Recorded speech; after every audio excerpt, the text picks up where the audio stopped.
The only people who don't want to disclose the truth are people with something to hide. Well, what is the Tea Party's next move? What's the GOP's next move? Joining me live now, veteran Republican Texas Congressman Joe Barton, a member of the Tea Party caucus.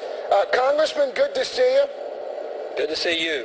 There seems to be a little bit of confusion about who's actually calling the shots in the GOP right now, in the House specifically. This quote is on the front page of the New York Times today.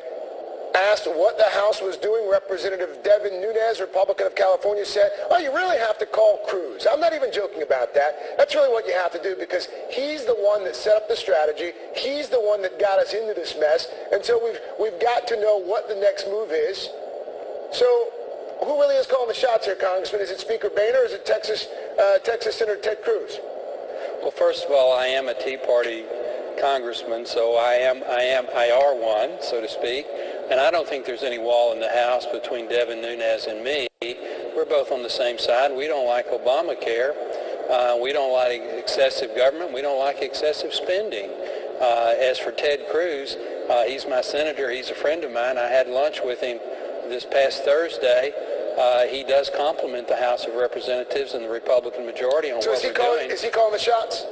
He is not calling the shots. Who's calling the shots? I think President Obama is calling the shots. He's calling the shots in the House? By refusing to negotiate.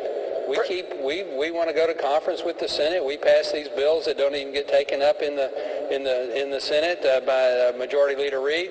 The president says he'll negotiate with terrorists overseas, but he won't negotiate with Speaker Boehner on how to keep the government going. I knew you were going to trot out that talking point at some point in this interview. That's not a talking point. It's a total talking point. It's a talking point you guys have been using for 5 days, and that's not even. Then talk to us. That's not even have the president talk to us. The only people who don't want to disclose the truth are people with something to hide.